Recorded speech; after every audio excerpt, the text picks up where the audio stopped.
Oke, selamat pagi semuanya. Kita akan mulai sesi kita hari ini ya untuk di chapter 12 ya dari bukunya Wiley ya penerbitnya Wiley ya dari bukunya Kiso third edition ya edisi ketiga Intermediate Accounting IFRS edition. Oke, saya akan mulai. Kalau ada pertanyaan silakan ya. Oke, ini chapter 12 ya, kita lewatin aja dulu learning objektifnya ya. Kita mulai dulu dari ini previewnya ya. Oke, jadi intinya kita di sini akan belajar tentang intangible asset ya atau aset tak berwujud ya. Aset tak berwujud ini kalau di PSAK itu namanya PSAK 19 ya, adanya di PSAK 19. Jadi kalau kalian mau belajar standar akuntansinya ya, yang lokal itu di Indonesia itu di PSAK 19. Oke, kita lihat dulu intangible asset. Ya. Oke, intangible asset issue. Karakteristik. Jadi kalau bahasa Indonesianya apa? Aset tak berwujud. Ya. Oke, aset tak berwujud itu karakteristiknya ya identifiable. Jadi walaupun dia tak berwujud tapi bisa diidentifikasi. Ya. Bisa diidentifikasi itu maksudnya gimana? Misalnya ya misalkan katakanlah judul film atau misalkan lagu gitu ya. Lagu itu kan tak berwujud gitu ya, hak cipta gitu ya, hak cipta lagu. Hak cipta lagu itu kan lagu tersebut nggak berwujud gitu ya. Oke, tapi bisa diidentifikasi. Misalnya ya dijual nih hak ciptanya gitu ya. Misalkan kalian nyiptain lagu ya, terus lagu tersebut dijual. Nah, itu kan berarti dia bisa teridentifikasi gitu ya. Oke, walaupun dia tak berwujud. Oke, begitu juga dengan merek, brand gitu ya. Saya mau jual nih brand saya nih udah oke. Ya, saya jual brand saya. Nah, berarti artinya tuh dia teridentifikasi walaupun dia ya lack of physical existence. Ya, jadi walaupun tidak ada wujud secara fisik tapi dia bisa teridentifikasi. Ya, buktinya itu dia bisa dijual gitu ya. Oke, bisa digunakan dan seterusnya. Oke, lalu dia non monetary asset. Ya, jadi dia intangible asset itu adalah bukan aset moneter. Ya. Kalau aset moneter itu kan contohnya apa? Misalkan kas, piutang gitu ya. Oke.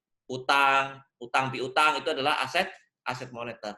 Ya, jadi kalau misalkan kita punya utang ya dilunasinya itu harus sesuai dengan nilai terakhirnya gitu ya. Oke, kas yang nilainya itu sesuai dengan nilai terakhirnya. Oke. Nah, itu adalah jadi dia adalah non monetary asset ya.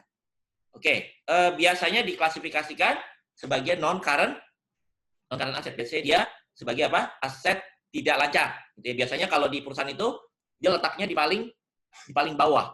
Gitu ya, dia letaknya di paling bawah sebagai aset lain-lain. Ya. Oke. Ini tipe-tipe intangible asset ada terkait dengan marketing, terkait dengan customer, terkait dengan artistik. Ya, nanti kita lihat satu-satu ya. Terkait dengan marketing gimana, customer gimana, artistik seperti apa. Terkait dengan kontrak, terkait dengan teknologi. Ya. Dan juga nanti ada juga yang namanya apa? Goodwill. Ya, oke. Ada goodwill, apakah ada badwill? Nah, nanti kita lihat ya. Oke. Di sini kayak Christian Dior, most important asset is its brand image, not its store picture. Ya, jadi untuk Christian Dior ya, merek-merek terkenal yang kalian tahu itu ya, mereka most important asetnya justru di brand, bukan di store picture-nya, bukan di aset-aset tetap gitu ya. Oke, jadi kalau kita lihat brand-brand ternama itu ya, justru mereka sebenarnya kayak nggak punya pabrik misalnya gitu ya. Ya mereka tinggal minta misalnya pabrik di Indonesia, misalkan katakanlah sepatu Nike gitu ya, Adidas. Ya mereka tinggal minta pabrik di Indonesia bikinin sepatunya gitu loh. Mereka tinggal tempel merek gitu ya. Gitu. Atau misalkan ini jersey bola gitu ya. Nah, itu juga sama seperti itu. Ya, kebanyakan justru made in Tangerang gitu kan. Oke, tapi mereka karena udah punya nama, misalkan klub Barcelona segala macam gitu ya. Nah, itu tinggal tempel mereknya aja karena brandnya itu. Gitu ya. Oke. Valuation. Ya, valuasi. Jadi bagaimana kita cara mengukur intangible asset, ya. Intangible asset itu di recorded at cost. Jadi artinya mereka dicatat pertama kali sesuai dengan cost-nya gitu ya, harga perolehannya.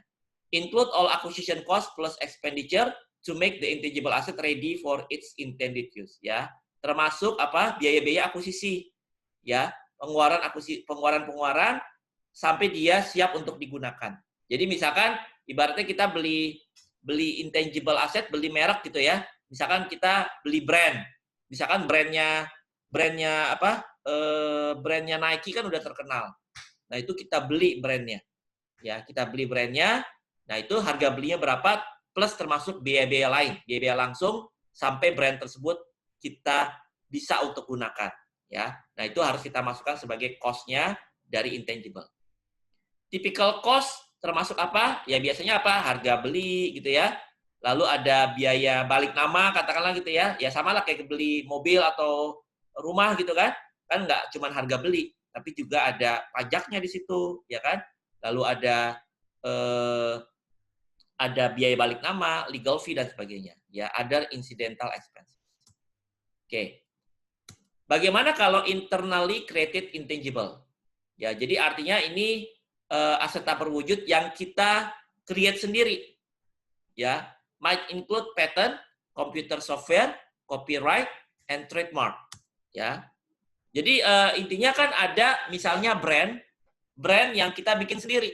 Misalkan kalian bikin perusahaan startup, ya, kalian namain brand kalian, gitu ya, dengan nama-nama kekinian. Nah, itu berarti artinya brandnya kalian bikin sendiri. Ya, jadi ada brand misalnya yang harus beli, misalkan karena dia udah punya nama kita beli. Ada brand yang kita nyiptain sendiri, betul nggak? Gitu loh. Kalau yang kita nyiptain sendiri berarti itu internally created intangible. Ya. Oke. Nah, berarti di sini kalau misalkan dia internally, maka companies expand or research space cost and some development space cost. Jadi artinya kalau internally itu kan berarti kalau dia melalui mekanisme riset dan pengembangan, ya jadi katakanlah ya untuk mendapatkan patennya, komputer software, copyright dan trademark itu melalui mekanisme riset dan pengembangan. Riset dan pengembangan itu contohnya misalkan kayak sekarang vaksin corona gitu ya. Oke. Itu kan sekarang misalkan di perusahaan BUMN Bio Farma itu udah tahap pengembangan. Gitu ya. Dia risetnya itu udah selesai gitu ya. Nah, sekarang tuh dalam tahap pengembangan gitu. Nah, nanti ada mekanismenya. Ya, kalau misalkan patennya vaksin Bio Farma, vaksin corona tadi ya, melalui fase riset dan development. Nah, itu nanti ada mekanismenya gimana caranya. Gitu loh. Jadi sekarang kan misalkan kayak vaksin ya. Oke, vaksin corona itu kan sekarang lagi dicari tuh ya, lagi dicari patennya. Ya. Nah, lagi dicari patennya. Berarti artinya si Bio Farma itu meng-create vaksin COVID itu melalui internally. Jadi dia artinya buat sendiri gitu kan. Ya, paten COVID-nya itu mau dibikin sendiri. Nah, itu nanti melalui mekanisme riset dan pengembangan ya atau research and development. Nah, itu berarti artinya kita bikin sendiri. Ada juga misalkan paten yang kita beli dari luar gitu loh. Jadi artinya udah jadi patennya ya dari luar kita beli. Nah, itu harus kalian bedakan ya. Intangible asset yang bikin sendiri sama intangible asset yang beli dari luar. Gitu loh. Ya. Kalau bikin sendiri itu biasanya melalui mekanisme riset dan pengembangan atau research and development. Kayak vaksin corona tadi di mana? Di Bio Farma gitu ya.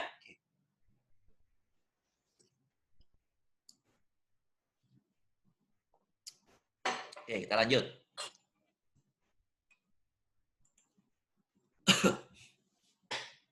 Certain development costs are capitalized once economic viability criteria are met. Nah, nanti kita bahas ini ya. Jadi, kalau tahapnya pengembangan, itu bisa aja dikapitalisasi. Kapitalisasi itu artinya gini, berarti kita akui sebagai aset. Jadi, uang yang kita keluarkan, itu kita akui sebagai aset. Sementara kalau misalkan tahapnya masih riset, masih nyari data gitu ya, itu udah otomatis langsung sebagai biaya kita akui. Ya, kita harus ada yang diakui sebagai beban, ada yang diakui sebagai aset nantinya.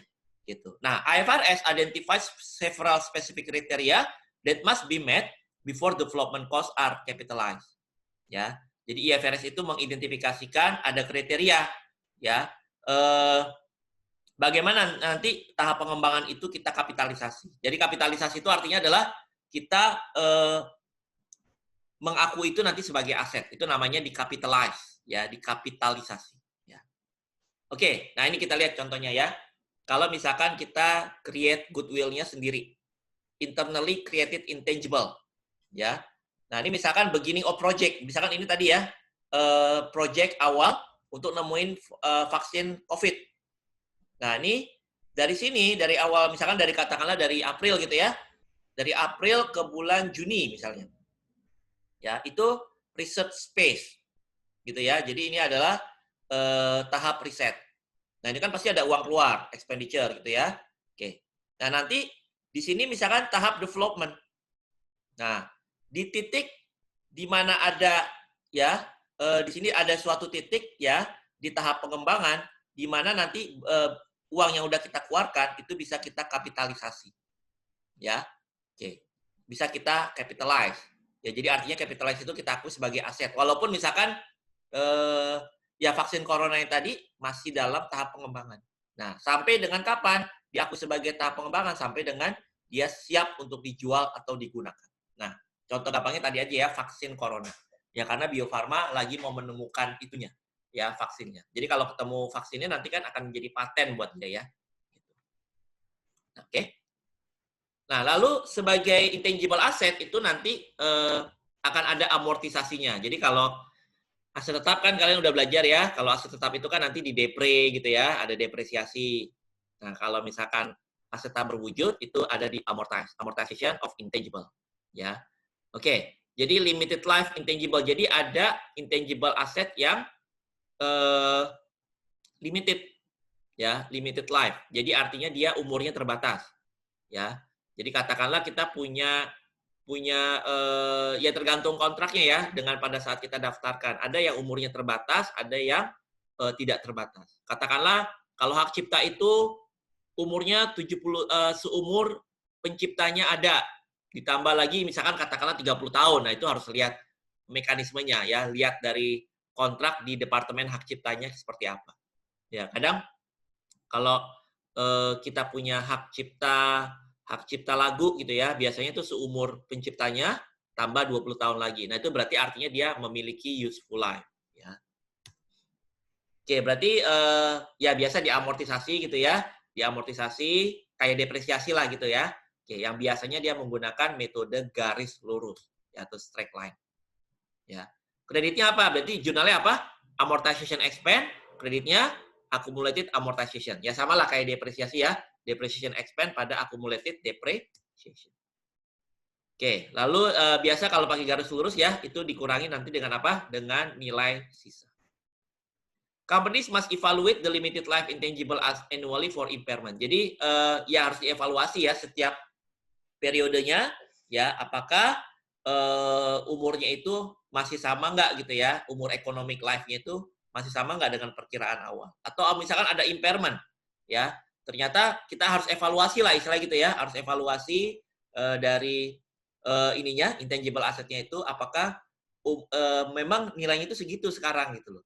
Ya, katakanlah kalau ada impairment, misalkan kita punya brand gitu ya, punya brand yang atau paten kita itu misalnya ya obat, misalkan kita punya obat paten obat gitu ya. Nah, paten obat itu misalnya katakanlah ditemukan di lapangan bahwa orang yang memakai obat kita itu punya efek samping yang luar biasa gitu loh. Nah, itu kalau udah menyebar luas, itu kan berarti artinya ya obat kita itu brandnya itu turun gitu ya, gitu. Karena orang udah nggak takut beli lagi gitu ya. Misalkan waktu itu ada kasus brand yang ini obat sariawan. Ya, obat sariawan itu kan kalau ditetesin itu ada yang manjur banget ya, tapi perinya bukan main. Tapi dia langsung sembuh. Tapi setelah itu ada pengumuman, itu nggak boleh gitu loh, karena terlalu keras. Nah, itu kan bisa menyebabkan paten yang kita miliki terkait dengan obat sariawan tersebut akan turun nilainya gitu ya. Oke, kalau yang indefinite life itu berarti artinya ya dia umurnya tidak terbatas ya. No foreseeable limit on time the asset is expected to provide cash flow. Jadi umurnya nggak ditentukan. Jadi artinya dia tak terbatas umurnya, ya.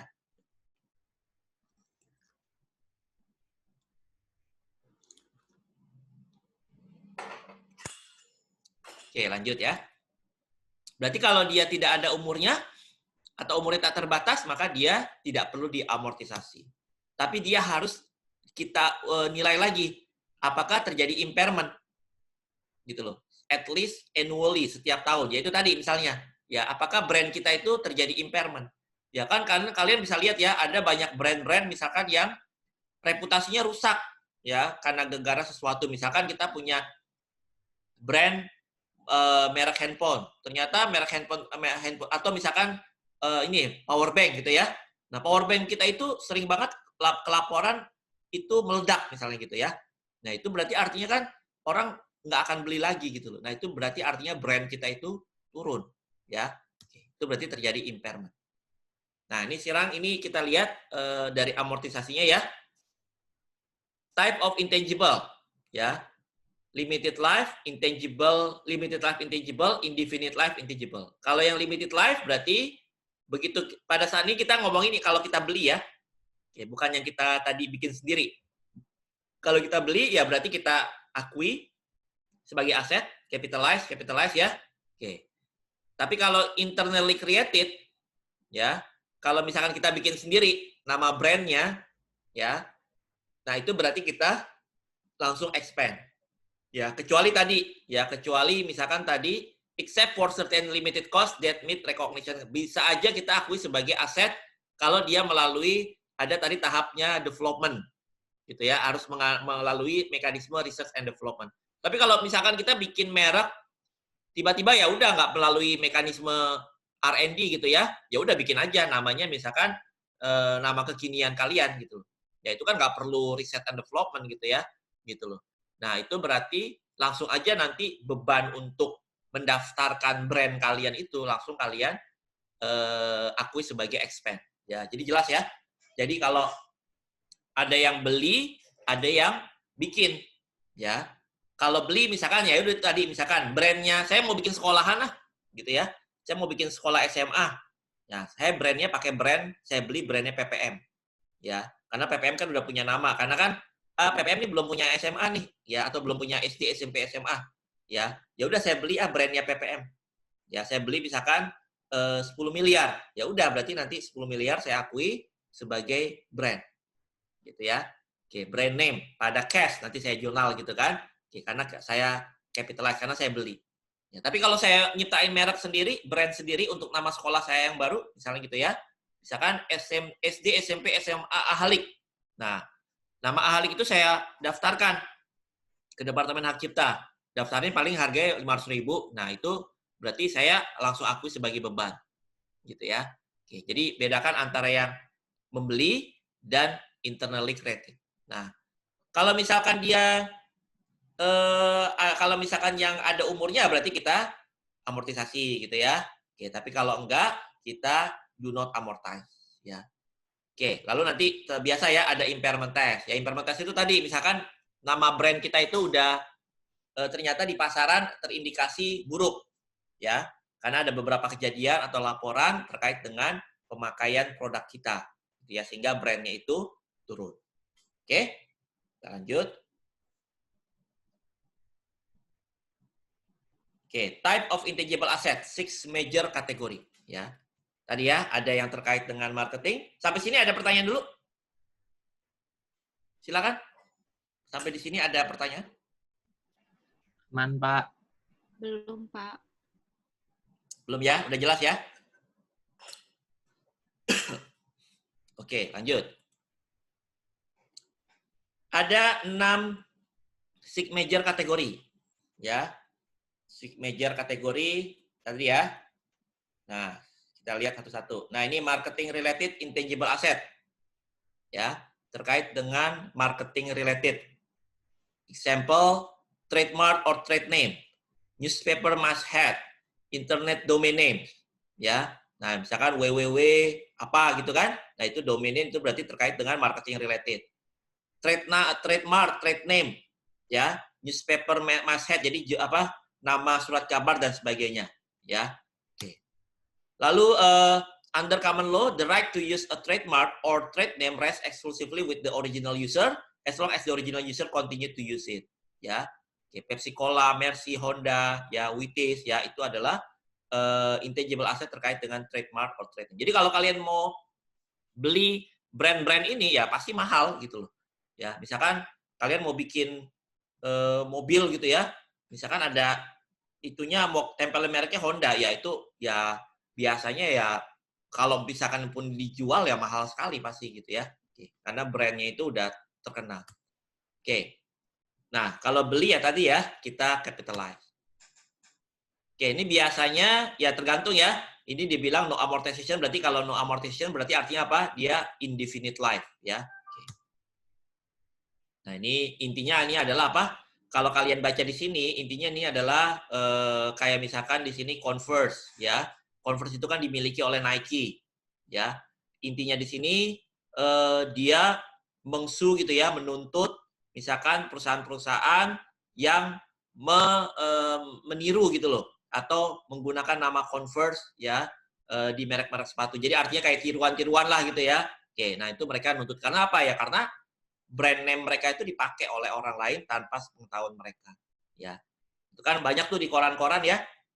Kalau kita lihat ya, mohon untuk toko ini gitu ya, memberikan meminta maaf pada publik karena telah menjual produk-produk brand tertentu secara artinya dia membuat KW-KW-nya lah gitu ya, membuat KW 1-nya, KW 2-nya dan seterusnya ya. Oke. Itu bisa dituntut. Oke, kalau terkait dengan customer list, order or production backlog, both contractual and non-contractual customer relationship. Ya, customer list itu misalkan gini, database ya. Oke, kalau kalian misalkan udah pernah mengajukan aplikasi kartu kredit, ya. Nah, itu biasanya nanti misalkan kartu kredit di bank X gitu ya. Nah, nanti pasti nggak lama dari bank-bank lain tuh akan menghubungi kalian, gitu loh. Nah, itu biasanya database kita tuh udah dijual gitu loh. Ya, database. Jadi customer list. Ya, jadi data kita tuh udah dipakai di mana-mana karena ada kayak jual beli database gitu ya. Oke, customer list. Jadi kalau misalkan kalian lihat di sini kayak misalnya katakanlah jangan kalian sangka ya bahwa misalkan gini. Gojek gitu ya, Facebook ya, Instagram dan sebagainya itu sebenarnya ya itu mereka tuh punya data kita gitu loh. Ya, makanya dibilang sebagai big data gitu ya. Sekarang zamannya big data gitu ya. Oke. Jadi ada pemilik Facebook itu udah tahu misalnya ya. Dia punya data di Indonesia itu karakteristik orang Indonesia itu gimana sih? Itu bisa kelihatan dari perilakunya mereka di Facebook gitu loh. Atau misalkan GoFood itu bisa Gojek itu bisa memprovide data about ya orang Indonesia itu suka makan apa sih gitu ya. Oke, dilihat dari misalkan rating orang tuh kalau GoFood apa aja. Nah, itu bisa kelihatan trennya gitu ya. Nah, itu salah satunya itu adalah database tadi. Nah, kalau terkait dengan customer berarti customer list gitu ya. Oke, misalkan dia bisa di customer list tersebut ya kayak misalkan tadi bank ya. Oke, kita punya data itu sama bank itu kadang dijual oleh ke pihak lain gitu loh untuk mendapatkan database gitu ya. Jadi kan ketahuan nih orang-orang yang gajinya sekian-sekian di atas sekian gitu ya, yang punya kartu kredit ini, nah itu nanti menjadi sasaran mereka untuk ditawarkan kartu kredit yang baru gitu. Ya. Oke. Terus selanjutnya capitalize ya berarti jadi kalau kita membeli database ya customer list itu kita akuisisi, kita capitalize ya. Oke, ini kita amortize sepanjang useful life-nya. Oke, kita lihat sini contohnya. Green Market AG acquired the customer list of a large newspaper 6 million euro. 1 Januari 2019. Ya, jadi Green Market AG mengakuisisi atau membeli ya customer list of a large newspaper for 6 million 1 Januari. Ya, jadi Green Market ini membeli apa? Database konsumen ya, konsumen koran gitu ya. Jadi dia mau ambil nih orang-orang yang langganan koran itu orang siapa aja sih gitu ya. Dia beli tuh database-nya. Green Market expect to benefit from the information evenly over a 3-year period. Ya, green market mengekspektasi bahwa dia akan mendapatkan manfaat dari informasi database tadi ya merata selama 3 tahun. Ya. Record the purchase of the customer list and the amortization of the customer list for each year on the straight line basis. Ya, berarti dia akan jurnal apa? Customer list ya sebagai aset ya pada cash. Customer list pada cash 6 juta. Ya, lalu dia akan amortisasi setiap tahunnya ya. Berarti 6 juta dibagi 3 ya. Oke, 2 juta per tahun. Amortization expense pada customer list atau pada accumulated amortization. Jelas ya, ini mudah lah gitu ya.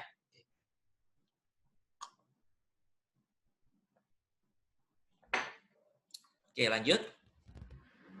Nah, sekarang terkait dengan artistic related intangible asset. Nah, misalkan terkait dengan artistik ya, The Walt Disney Company, Mickey Mouse dan sebagainya gitu ya. Oke. Nah, example. Play, literary work, musical work, picture, photograph, video, and audiovisual material. Ini film gitu ya. Oke, terkait dengan film, animasi, ya, dan sebagainya. Ya. Copyright granted for life of the creator plus 70 years. Nah, tadi ya, seperti saya katakan. Ya, penciptanya itu dapat hak cipta atau copyright selama masa hidupnya mereka ditambah 70 tahun lagi. Ya, jadi kalau rata-rata orang misalkan, dia misalkan menemukannya di umur 40, ya udah berarti rata-rata orang hidup itu misalkan sampai umur 70 kata itu ya. Berarti dia 40, dia meninggal umur 70, 30 tambah lagi 70 ya, berarti 100 tahun lah kira-kira gitu. Ya. Berarti capitalized cost of acquiring and defending, ya, defending itu maksudnya adalah beban apa tadi apa? Capitalized cost berarti kalau kita membelinya dan juga defending. Defending itu artinya kalau kita mempertahankan. Ya, jadi artinya misalkan ya, ada yang menyalahgunakan brand kita atau copyright kita. Nah, itu kita kan berarti akan mensu mereka, menuntut. Nah, berarti kan itu adalah artinya usaha kita untuk mempertahankan. Nah, usaha untuk mempertahankan itu uang yang kita keluarkan itu kita akui sebagai aset. Ya, capitalized cost acquiring and defending. Jadi, pastilah yang namanya kalau brand kita bagus pasti ada orang banyak yang menyalahgunakan itu. Ya. Amortize to expand over useful life less than the legal life ya. Oke. Jadi misalkan tadi kan umurnya kita katakan bisa 100 tahun ya, tapi bisa juga kita amortize sepanjang umur yang bisa kita lihat kira-kira nih inunya berapa tahun ya, useful life-nya ya. Gitu loh. Walaupun tadi dibilang sepanjang umur tambah 70 tahun. Ya. Ya, tapi misalkan kita lihat, oh ternyata ekonomisnya tuh nggak sampai 100 tahun, paling 40, 30 atau 25. Berarti kita pilih yang paling rendah. Yang paling pendek yaitu 25 tahun. Jadi nggak sampai 100 tahun gitu loh kita amortisasinya. Ya, jadi amortize to expand over useful life if less than the legal life. Ya. Oke. Jadi mana yang paling pendek? Nah, ini terkait kontrak related intangible asset. Nah, ini terkait dengan misalnya nih, franchise and licensing agreement, construction permit, broadcast right and service or supply contract. Ya, misalkan kita franchise kalau McDonald's gitu ya, lalu ada operator jual bahan bakar Shell, ya, lalu pemegang merek Toyota, ya, kayak itu berarti dia terkait dengan kontrak. Jadi ada distributor di Indonesia ya, jadi agen tunggal pemegang merek namanya ya ATPM, itu dia berhak untuk jual produk-produk Toyota, gitu ya. Oke. Atau misalkan dia punya franchise McDonald's gitu ya. Oke. Nah, itu berarti terkait dengan kontrak ya. Dia punya franchise-nya McDonald's, KFC dan sebagainya. Ya. Oke, sama ya gitu ya. Pada saat kita beli franchise-nya itu nanti akan kita amortize ya. Oke. Sepanjang umur kontrak dari franchise-nya. Oke, kalau misalkan tidak ada tadi indefinite berarti tidak perlu diamortize. Nah, terkait dengan teknologi ya. Teknologi related intangible asset ya. Nah, ini merch gitu kan gitu ya. Canon, Samsung dan sebagainya. Nah, ini sama juga ya. Oke. Biasanya dia exclusive use for period 20 tahun ya. Oke.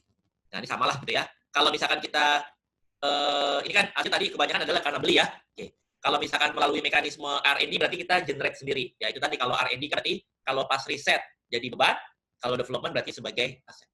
Ya. Oke. Nah, tadi sama ya. Amortize over legal life or useful life whichever is short. Nah, ini kita lihat contohnya ya.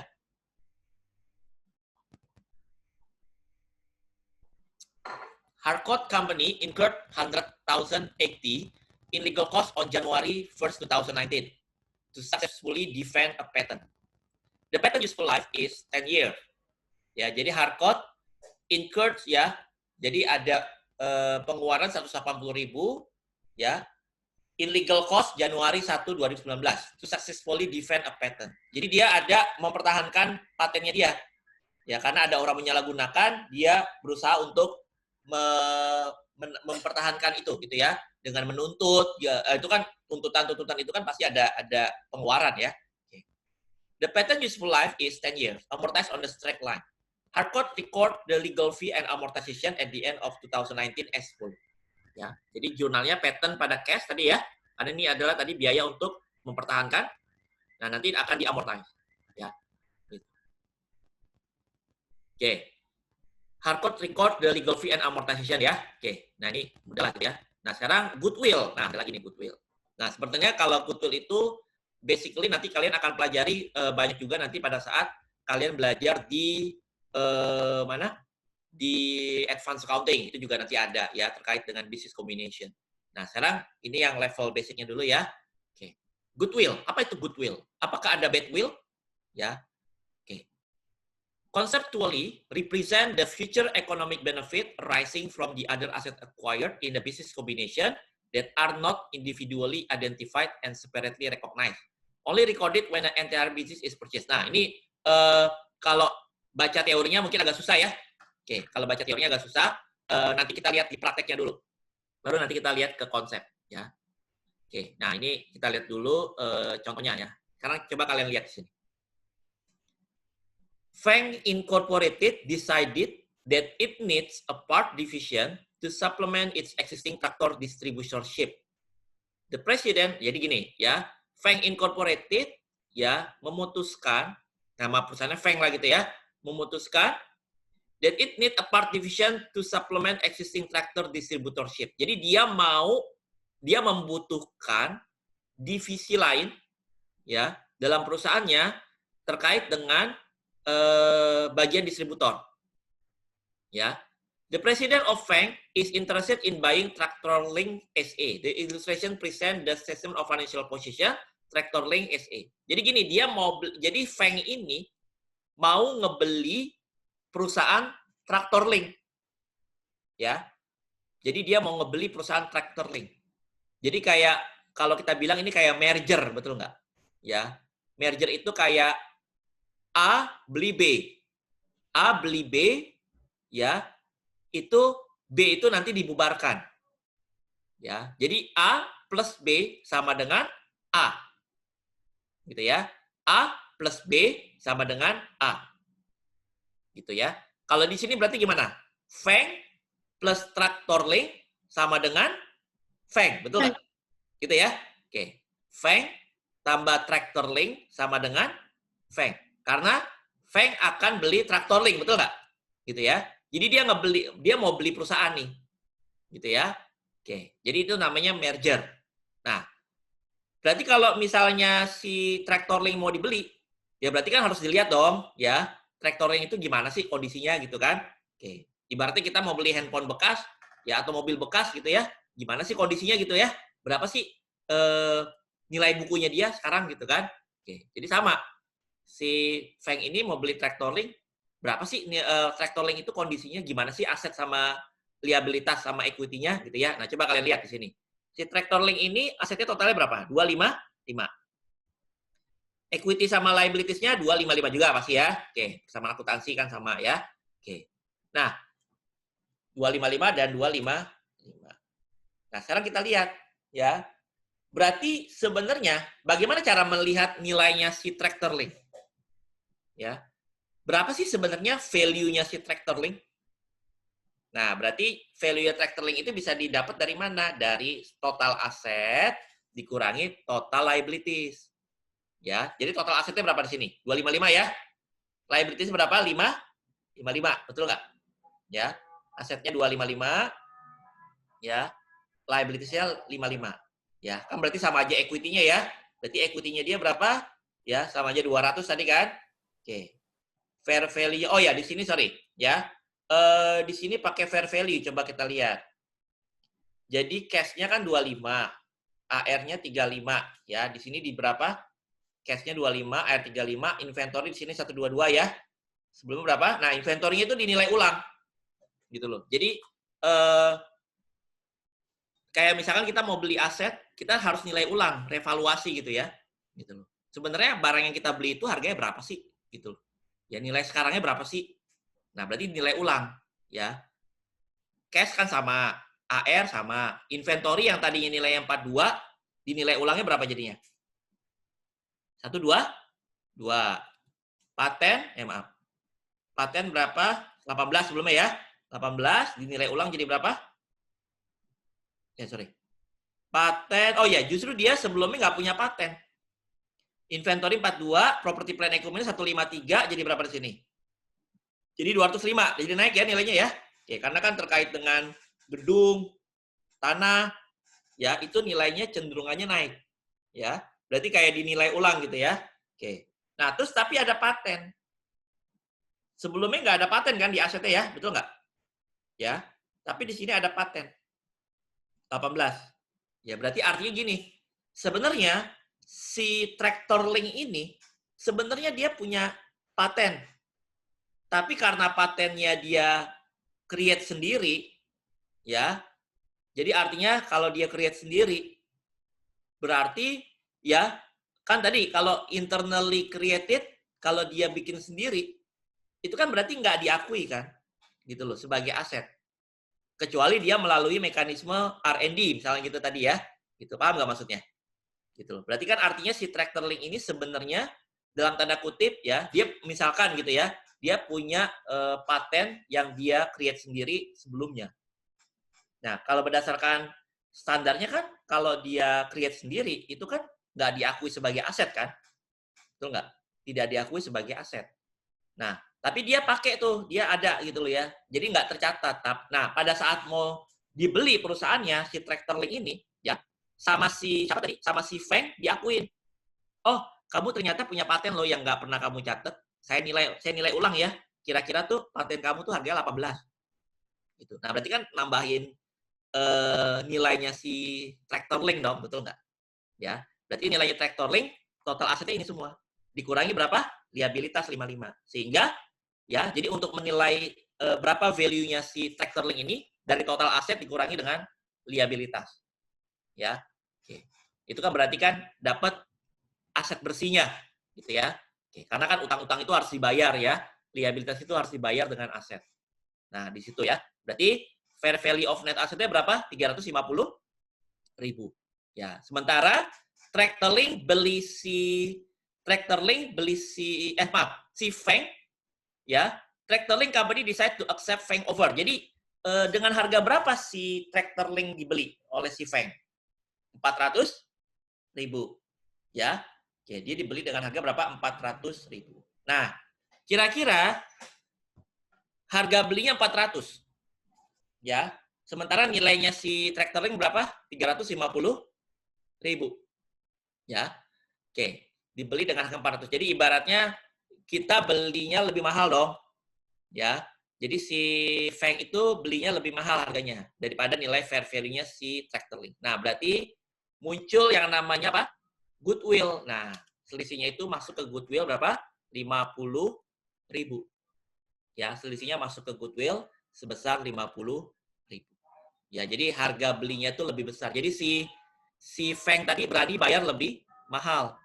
Ya, dia berani membayar lebih mahal, ya. Jadi dibandingkan nilai fair value-nya si Tractor Link.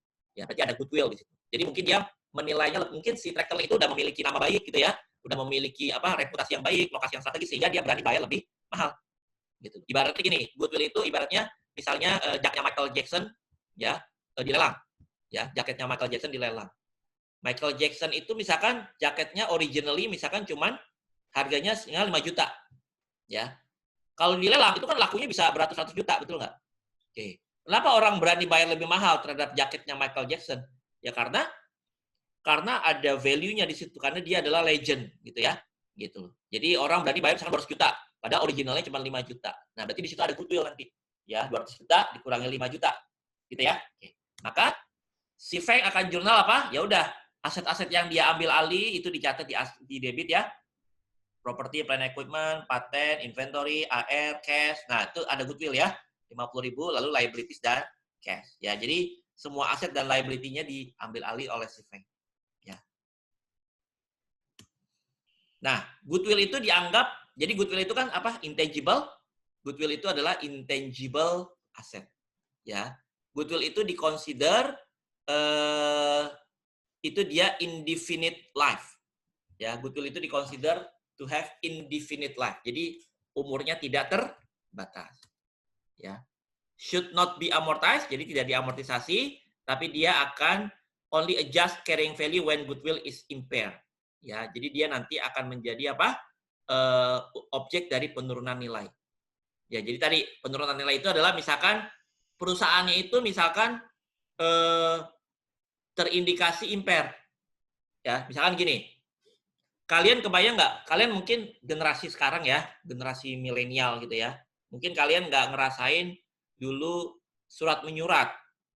Ya, surat menyurat lewat kantor pos. Jadi dulu ada istilahnya tuh kalau kita mau berkirim apa, mau kirim salam segala macam ya itu lewat pos gitu ya, lewat kartu gitu ya, kartu ucapan selamat Idul Fitri ya dan sebagainya gitu ya.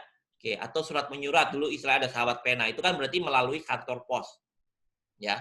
Oke. Nah sekarang kan udah nggak ada lagi kayak gitu, udah semua serba email, WhatsApp gitu kan.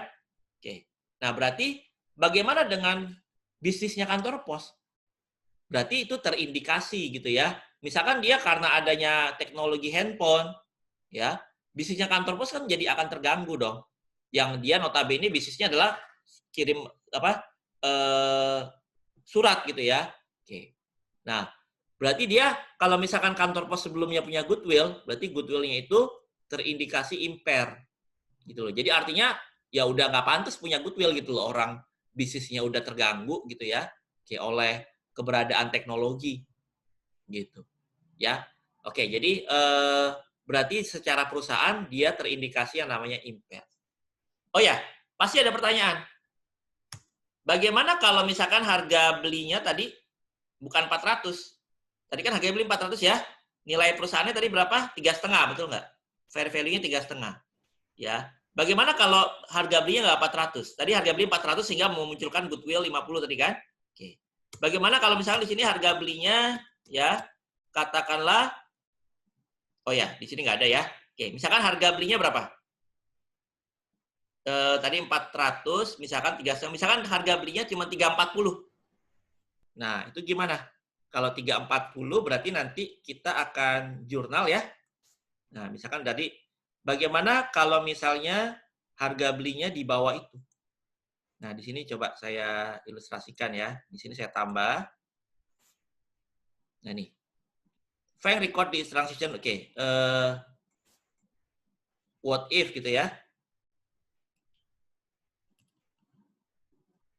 What if ya the purchasing price-nya misalkan berapa tadi? Katakanlah purchasing price-nya 340 ya. Oke. Nah, sementara tadi nilai dia berapa? Net asetnya 3,5 ya. Nah, berarti bukan goodwill dong, ya. Tapi bukan badwill juga, gitu ya. Oke. Berarti di sini dia cash-nya berapa? 340 ya. Oke, 340. Oke, what if the purchasing price 340. Nah, di sini berarti bukan goodwill. Ya. Berarti ada yang namanya kita sebut apa? Gain on bargain purchase. Gitu ya. Keuntungan beli murah. Berarti keuntungan beli murahnya berapa? 10.000 ya kan? Oke. Nah, ada keuntungan beli murah. Gain on bargain purchase. Ya, oke ini saya simpan, saya save as aja ya. Karena ada yang bagian saya edit. Nah, sampai sini ada pertanyaan dulu? Ada komen?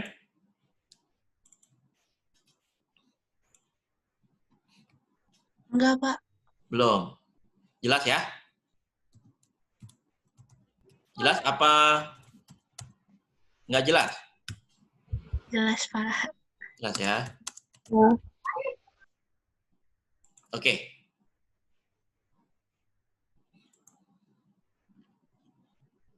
Ntar saya mau ini dulu ya.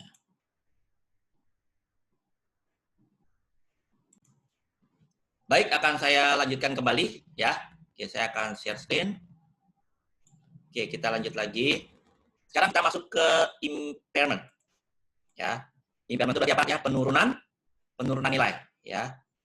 Penurunan nilai dari intangible asset ya. Intangible asset is impaired when a company is not able to recover the asset carrying amount either through using it or by selling it ya. Oke, jadi intangible asset itu turun nilainya atau impair ketika company tidak lagi ya mampu untuk merecover aset carrying amount. Ya, tidak lagi bisa merecover atau menutupi ya nilai buku dari aset entah itu lewat penggunaan atau dengan menjualnya. Jadi artinya kalau kita punya intangible asset kita jual ya, itu harganya itu udah di bawah cost-nya gitu ya, di bawah nilai buku. Ya, jadi artinya ya udah artinya udah nggak laku gitu loh ya. Ya ibaratnya gini lah, sesuatu yang nilainya lebih rendah daripada nilai bukunya gitu loh. Ya pasti kan berarti itu artinya indikasinya berarti dia memang udah nggak laku gitu loh. Ya, udah nggak memiliki future economic benefit-nya itu udah turun gitu kan. Oke. Nah, the specific procedure for recording impairment depends on the type of intangible asset ya. Oke. Jadi nanti tergantung dari prosedur untuk impairment-nya ya tergantung dari tipe dari intangible asset ya. Dia limited life atau indefinite life. Nah, the rules that apply to impairment of property, plant and equipment also apply to limited life. Jadi bisa juga ini rule-nya itu kita apply untuk yang tangible asset. Ya, oke. Ini teorinya gitu ya. Teorinya impairment loss adalah bla bla bla bla. The carrying amount of the asset less than. Nah, ini teorinya. Lebih enak kita lewat ilustrasi aja ya. Oke, lihat ilustrasi aja dulu langsung di sini ya. Oke, nah sekarang kita lihat. Ledge SE has a patent on how to extract oil from shale rock with a carrying value 5 million at the end of 2018. Ya. Jadi Ledge SE ini memiliki paten. Patennya dalam bentuk apa? Patennya dalam bentuk how to extract oil from shale rock. Ya, how to extract oil from shale rock ya with the carrying value 5 million at the end 2018. Jadi dia punya paten untuk bagaimana mengekstraksi minyak ya dari bebatuan gitu ya. Oke. Ya, jadi dia punya paten ya. Paten itu adalah bagaimana cara mengekstrak minyak gitu ya dari bebatuan ya, shale rock itu pokoknya kita lihat dari batu lah gitu ya. Oke, shale itu entah apa shale gitu ya. Oke. Dengan carrying value-nya 5 juta. Nah, dibilang unfortunately ya, several recent non-shale oil discovery adversely affected the demand for shale oil technology, indicating that the patent is impaired. Ya, jadi celakanya nih gitu kan. Oke. Beberapa tahun ya dalam belakangan ini dia bilang gitu ya, non-shale oil discovery adversely affected the demand for shale oil technology. Jadi ada paten orang lain, ada kompetitor lain ya. Oh ya, maaf. Artinya minyak-minyak yang didapat dari yang non-shale oil tadi, ada penemuan minyak lain gitu ya, yang lebih unggul gitu loh. Ya, dibandingkan dengan minyak yang dari shale rock tadi gitu ya. Oke, jadi artinya ada teknologi lain lah yang lebih oke gitu ya. Oke, dibandingkan dengan paten yang kita punya. Ya, artinya kayak punya kita tuh udah ketinggalan zaman lah gitu ya. Oke, punya kita ya ibaratnya dulu sebelum ada model handphone yang sekarang kan Android gitu ya, atau pakai Apple gitu ya. Oke, sebelumnya kan nggak begitu. Nah, itu kan berarti udah ketinggalan zaman. Nah, intinya patennya dia udah ketinggalan zaman. Let's determine that recoverable amount for the patent based on the value in use ya adalah 2 juta. Ya, jadi ada value in use-nya 2 juta based on the discounted expected net future cash flow at its market rate of interest. Jadi nilai pakainya ya, value in use itu artinya nilai pakai. Ya, value in use ya. Sesuai dengan itunya, kalau bahasa Indonesia itu namanya nilai pakai. Nilai pakai itu apa? Nilai pakai itu adalah expected net future cash flow ya. Jadi artinya paten tersebut misalkan umurnya tinggal 3 tahun atau 5 tahun lah gitu ya. Dalam 5 tahun itu diestimasi dia bisa mengenerate ya, bisa menghasilkan uang berapa dari situ. Nah, itu kita jadikan ke present value. Nah, itu namanya value in use atau nilai pakai. Ya. Jadi artinya future economic benefit-nya dari paten ini cuma 2 juta gitu loh. Nilai pakainya tinggal 2 juta aja. Ya, paham maksudnya ya? Sementara tadi nilai bukunya berapa? 5 juta. Jadi dia kegunaannya itu dia cuma bisa menghasilkan benefit itu cuma 2 juta artinya gitu ya. Nah, itu bahasa gampangnya seperti itu. Ya. Dia cuma bisa menghasilkan benefit sebesar 2 juta. Sementara nilai bukunya berapa? 5 juta. Nah, di sini kita lihat. Nah, ini tadi ada value in use ya. Value in use-nya berapa? Tadi carrying amount-nya berapa? 5 juta. Ya. Value in use-nya berapa? 2 juta. 2 juta. Nah, di sini dibilang higher of, which is higher, mana yang lebih tinggi? Antara nilai pakai atau fair value less cost to sell. Ya. Nah, di sini dia tidak diketahui. Fair value less cost to sell itu maksudnya gini, kalau paten itu seolah-olah dijual, kalau misalkan paten ini dijual, itu harganya berapa? Nah, itu namanya fair value less cost to sell. Harga wajar atau nilai wajar dikurangi beban penjualan. Gitu ya. Jadi misalkan, kalau saya misalkan di sini gini, ya, kalau paten ini dijual, misalkan harganya 1,5 juta. Misalnya gitu ya, harga pasarnya itu 1,5 juta. Ya, dikurangi beban penjualan. Beban penjualan itu misalkan beban balik nama, segala macam gitu ya. Itu namanya beban penjualan atau cost to sell. Ya. Oke. Jadi, sebentar.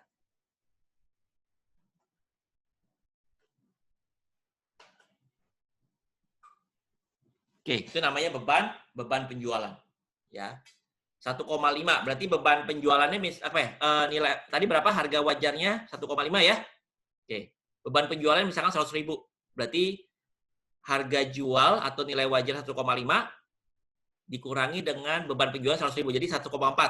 Nah, misalkan ini nggak unknown tapi 1,4 misalnya. 1,4 sama 2 juta lebih gede yang mana? 2 juta. 2 juta kan dibilang higher of gitu ya, whichever is higher. Mana yang lebih tinggi? Berarti yang dipakai 2 juta. Nah, berarti nilai recoverable amount-nya atau nilai terpulihkannya 2 juta. Gitu ya. Maka nilai recoverable amount-nya. Jadi, kalau ini didapat angkanya 1,5 atau 1,4, ini 2 juta, ambil yang paling tinggi, ngerti nggak? Gitu ya.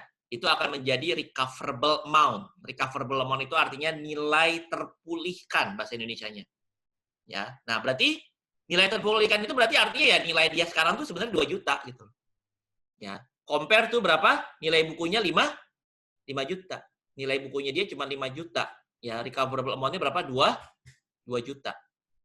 Gitu ya. Nah, berarti nilai bukunya dia kegedean, betul nggak? Gitu ya.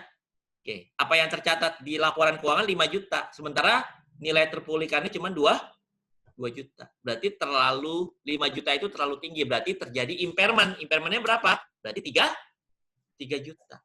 Gitu. Nah, itu. Jadi daripada tadi kita lihat teorinya gitu ya, mendingan langsung ilustrasi seperti itu.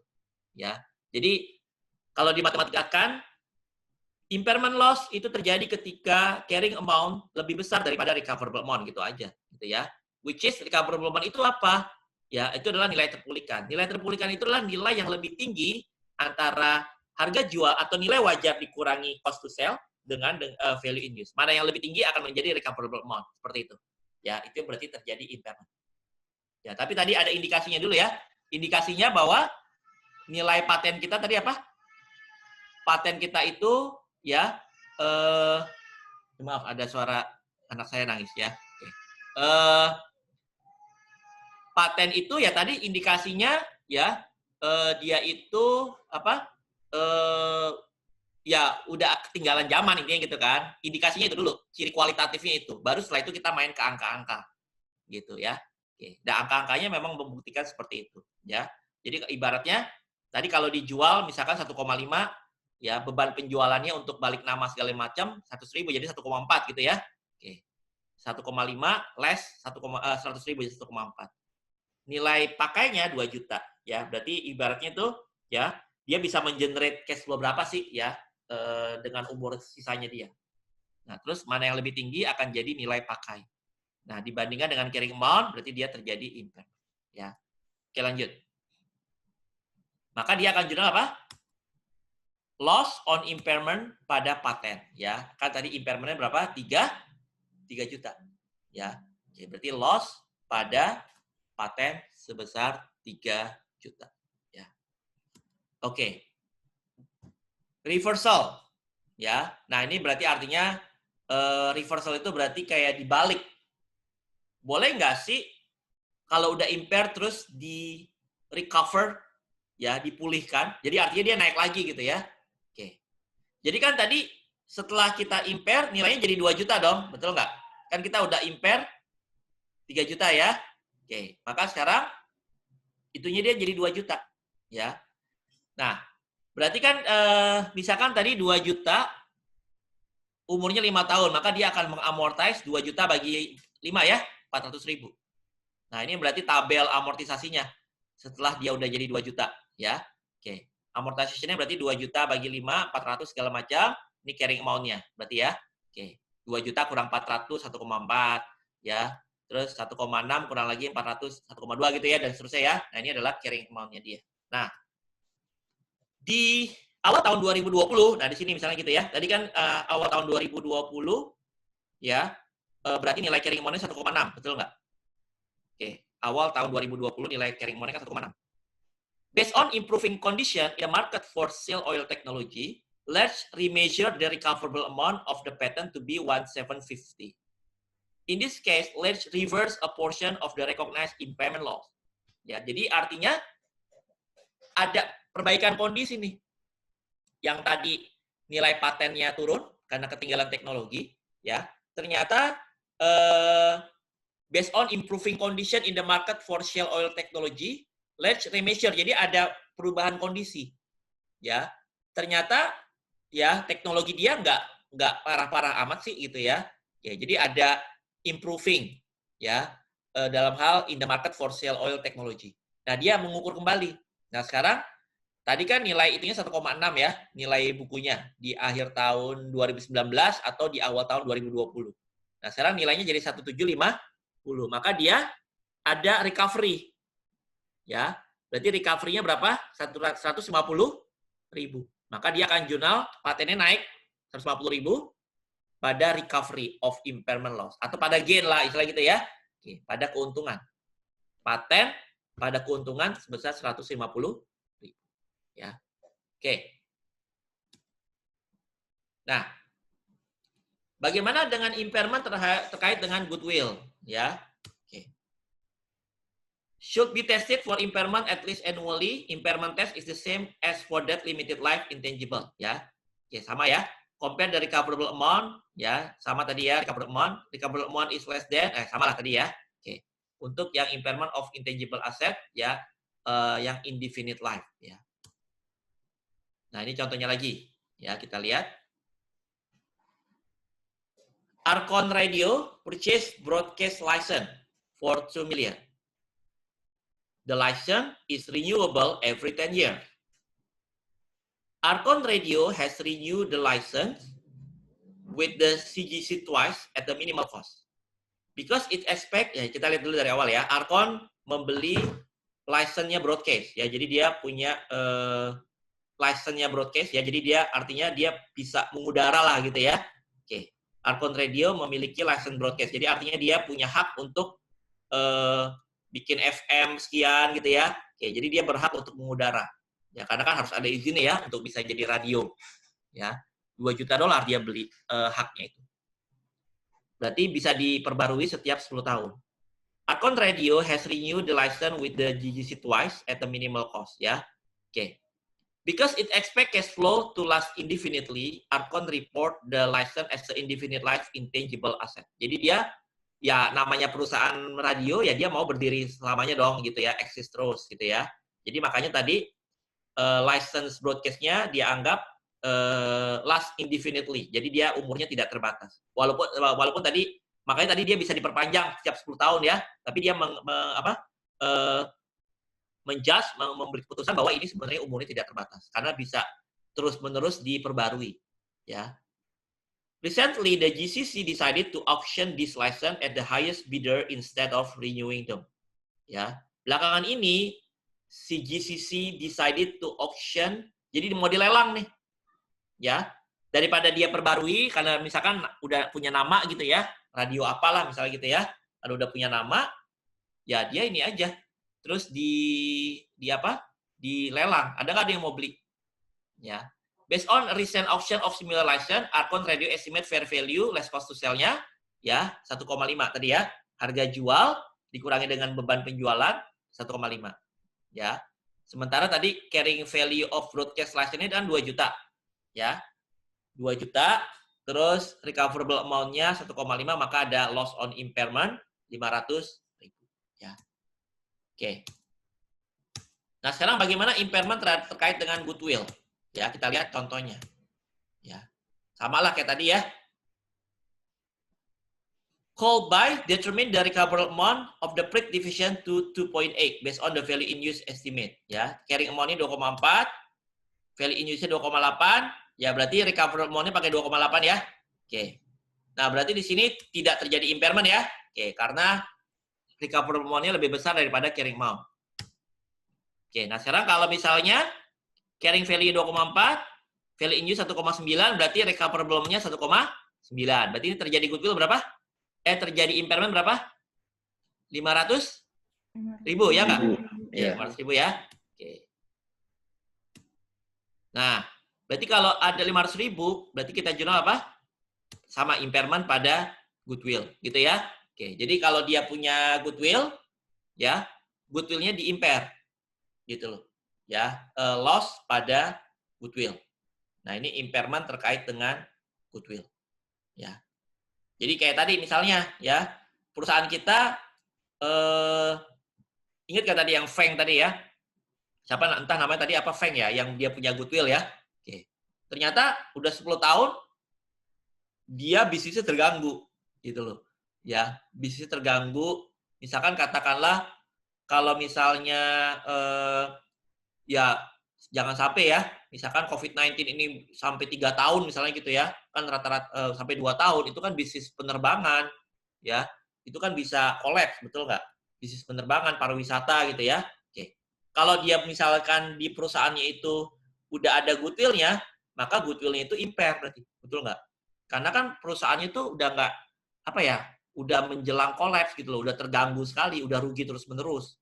Nah, maka kalau dia punya goodwill, goodwill itu nanti di-impair seperti ini tadi, ya. Gitu. Oke? Jadi seperti itu ya, kalau untuk goodwill. Jadi kalau misalkan di salah satu asetnya ada goodwill, berarti goodwill-nya kita habisin. Gitu ya, seperti ini. Oke, presentation of intangible asset, ya. Nah, ini samalah. Company should report as a spirit item all intangible asset other than goodwill, ya. Oke, reporting similar to reporting property, plant, equipment, contra account are not normally shown for intangible. Ya. Nah, ini sama juga yang ada di income statement berarti amortization sama impairment loss sama reversal. Nah, ini contoh misalkan presentation-nya ya, intangible asset di Nestle ya. Di income statement-nya berarti ada amortization sama impairment goodwill. Di laporan posisi keuangan berarti ada goodwill dan ada intangible asset ya. Oke, tadi seperti saya katakan ada research and development ya. Oke. Frequently research development are not in the themselves intangible asset ya. Jadi misalkan tadi kita memperoleh intangible asset melalui mekanisme R&D ya. Bisa terkait dengan apa? Produk, proses atau ide. Formula, composition atau literally word ya. Nah, ini misalkan company spend considerable sum of research and development. Biasanya kalau perusahaan-perusahaan farmasi gitu ya. Nah, itu perusahaan kosmetik, yaitu research and development itu jalan sekali. Ya, karena kan mereka harus menemukan formula baru gitu ya. Oke, harus ada mekanisme riset dan pengembangan. Ya, Volkswagen, Samsung, Intel, Microsoft, Rossi, Google, Amazon, Toyota, Novartis, Johnson & Johnson. Ya, oke. Nah ini kita lihat R&D sales, R&D-nya itu persentasenya cukup tinggi ya, dibandingkan dengan penjualan. Ini 5,26%, 7,2% dan seterusnya. Paling tinggi itu misalkan di sini 20,57 itu 20,1 ya Rossi. Nah ya farmasi berarti kan? Oke. Karena dia harus menemukan formula-formula baru terkait dengan obat dan sebagainya. Oke. Nah tadi ya kalau riset berarti langsung dibebankan. Ya, development itu nanti dianggap sebagai cost may or maybe not expand as incurred. Jadi development itu intinya bisa dicapitalize ya, dianggap sebagai intangible asset. Ya. Nah, capitalization begin when the project is far enough along in the process such as the economic benefit of the R&D project will flow the company. The project is economic viable ya. Jadi artinya di kapitalisasi itu mulai kapan? Tadi kan riset development. Ya. Kalau riset berarti kan semua dianggap sebagai expand. Kalau development berarti boleh diakui sebagai aset, ya dikapitalisasi. Ya, kapan dia bisa diakui sebagai aset? Ketika project development-nya itu economically viable. Jadi artinya dia tuh udah kelihatan calon-calon suksesnya gitu loh. Kayak misalkan sekarang Bio Farma, ya itu dia udah mulai mengetes tuh, ya vaksin-vaksinnya itu diuji coba. Nah, itu udah mulai kelihatan tuh, ya, economically viable itu udah kelihatan. Insya Allah berhasil gitu ya. Jadi artinya kayak 80% atau 90% proyeknya dia ini akan berhasil. Gitu. Berarti dia udah ada economically viable, ya. Oke, tadi research activity, ya, laboratory research, ya pokoknya pengumpulan data lah kalau ini ya. Oke, development itu ya berarti kalau development itu biasanya dia udah nemuin prototype. Kalau riset kan baru ngumpulin data. Ya. Development itu biasanya dia udah dapat prototipenya. Prototype dari vaksinnya itu udah dapat. Udah nemu lah gitu ya, tinggal diuji coba dan dikembangkan. Itu berarti tahap development. Ya. Oke, berarti kalau tahap development, tahap riset tadi ya. Oke, kan macam-macam kosnya ya. Ada bahan baku, ya, personel dan sebagainya, ya. Nah, coba ini kita lihat. Sample R&D expenditure and their accounting treatment. Type of expenditure. Misalkan, construction of long-range research facility for use in current and future project. Three-story, 4,100 square foot building. Nah, accounting treatment-nya gimana nih? Dia mengkonstruk long-range research facility for use in the current and future project. Ada 3 lantai, ya 400.000 meter persegi, berarti gitulah gitu ya. Oke. Berarti accounting treatment-nya gimana nih? Dia ngebangun pusat riset, fasilitas, mengkonstruk long range research facility, ya 3 lantai, 400.000 square foot building. Kira-kira accounting treatment-nya gimana? Diakui sebagai apa coba? Ayo. Kira-kira diakui sebagai apa nih? Construct long range research facility. Jadi dia mengkonstruk fasilitasnya dulu dong, iya kan? Ya, fasilitasnya ya untuk untuk riset. Three story ya. Jadi artinya 3 lantai, bangunannya 3 lantai ya, 400.000 square foot building. Kira-kira biaya pembangunannya diakui sebagai apa? Sebagai capitalize and depreciate as R&D expense. Jadi kalau ngebangun ya tetap harus sebagai aset dong, ya nggak? Aset gedung gitu kan? Oke, kapitalisasi. Nah nanti beban depresiasi gedungnya ya sebagai pusat riset di depresiasi sebagai R&D expense, ya nggak? Gitu. Ya, gedungnya tetap sebagai aset gitu ya. Oke, nanti kan asetnya tuh gedungnya itu kan terdepre. Deprenya itu nanti jadi R&D expense, ya jadi beban. Acquisition R&D equipment for use on current project only. Acquisition R&D equipment for use in current project only. Ya, berarti mengakuisisi ya peralatan yang hanya digunakan untuk project ini. Ya, berarti apa? Expand immediately as R&D. Ya, jadi langsung dibebankan ya, directly sebagai R&D. Ya. Jadi equipment-nya yang kita beli langsung kita anggap sebagai expand karena dia project-nya hanya untuk karena digunakan hanya untuk project ini. Tapi kalau untuk project jangka panjang juga gitu ya, itu sama seperti yang nomor 1. Ya, tapi karena hanya untuk ini, misalkan pembelian peralatan ya, peralatan terkait dengan riset obat COVID-19 vaksin gitu ya. Oke, nah itu langsung dibebankan. Acquisition of machinery for use in current and future. Nah, kalau untuk current and future berarti sama seperti nomor 1 ya tadi ya. Oke. Capitalize it dan depreciate as a R&D expense. Purchase of material ya, berarti langsung expand ya. Oke. Bahan baku dalam rangka riset. Salary, research staff designing, new laser bond scanner ya, ini berarti langsung sebagai expand ya. Oke, nah ini tadi kalau yang material berarti anggap sebagai inventory dulu ya. Nah, begitu dia dipakai, itu akan dianggap sebagai expense. Research cost incurred under contract with New Horizon and billable monthly ya. Ini bisa di-bill, ditagih setiap bulan ya. Oke, ini berarti langsung sebagai research cost incurred under contract ya. Research cost incurred under contract with New Horizon and billable monthly ya. Nah, tentunya ini nanti sebagai apa? Receivable. Oke, misalkan research cost incurred under contract with New Horizon and billable. Jadi kita tuh perusahaan kita itu justru yang dapat project riset dari kementerian misalnya gitu ya. Oke. Misalkan dari kementerian minta kesehatan, perusahaan kamu ini dong bikin riset dong gitu ya.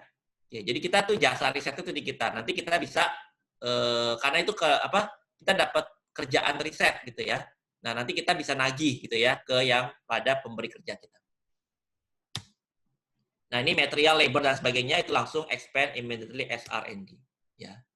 Cost of testing prototype and design modification, economic viability not achieved. Ya, jadi ini prototipenya udah ketemu, dites gitu ya.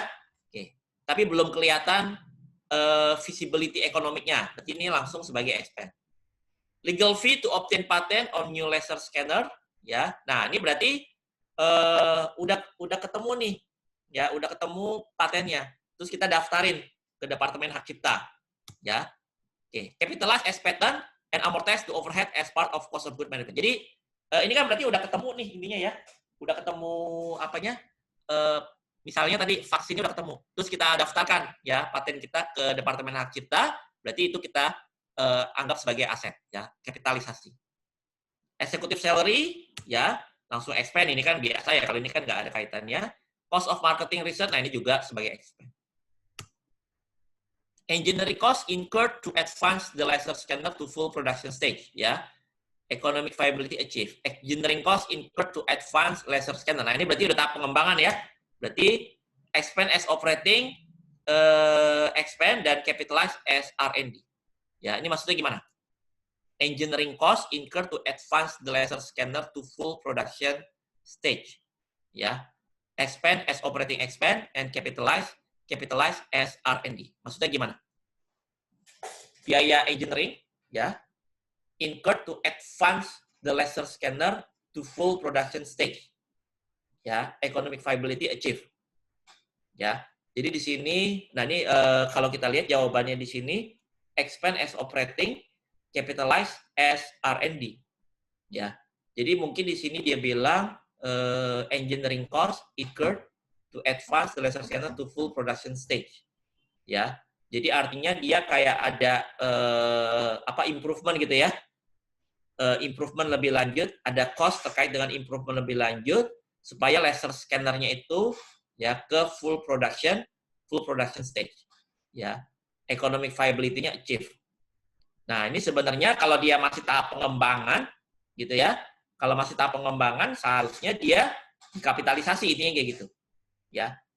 Cost of successfully defending patent of laser scanner. Nah, ini berarti capitalize tadi ya. Kayak biaya untuk mempertahankan paten tadi kan, kapitalisasi. Atau biaya untuk mempertahankan dari orang menyalahgunakan kita itu dikapitalisasi. Commission to sell staff marketing, new laser scanner, nah ini sebagai expense. Ini kan marketing biasa ya. Okay. Research and development cost similar to R&D cost, startup cost for new operation, initial operating losses, dan advertising cost. Ya, oke, ini beban-beban yang similar, pengeluaran yang similar dengan R&D. Startup cost for new operation, initial operating losses, dan advertising cost. These costs are expense as incurred similar to the accounting R&D cost. Ya, jadi misalkan kalian bikin perusahaan startup, itu kan ada beban-bebannya, ya itu berarti ada startup cost. Ya, awal-awal kita pada saat startup company itu kan biasanya nggak langsung untung ya, rugi dulu ya. Lalu ada beban-beban advertising kayak bakar duit dulu lah biasanya gitu ya kalau awal-awal ya. Nah itu langsung dibebankan ya, langsung dianggap sebagai biaya. Ya. Oke, kita lihat di sini contohnya. Compute the amount to be reported as research and development expense. Ya. Nah tadi ya, cost of equipment acquired that will have alternative uses in future R&D. Ya, berarti ini dianggap sebagai apa? R&D expense-nya berarti cuma 330 bagi 5, betul nggak? Karena kan equipment tadi diakui sebagai aset ya. Ya, yang diakui sebagai expense nanti depresiasinya atau amortisasinya. Depresiasinya tentunya ya karena equipment. Material consume, ya ini masuk langsung ya, R&D expense. Consulting fee, ya langsung R&D expense. Personnel cost, ya in R&D langsung 128 sebagai expense. Indirect cost reasonably allocated to R&D project, ya 50.000. Material purchase for future R&D project itu sebagai apa? Inventory, gitu ya. Okay. For future R&D project. Jadi yang menjadi R&D expense hanya 403. Ya. Seperti itu. Nah, ini presentation-nya ya. Oke. Nah, ini di laporan laba rugi ya, ada research and development cost-nya berapa di GlaxoSmithKline ya. Oke. Selesai ya materi kita. Saya akan stop share ya, saya akan stop recording.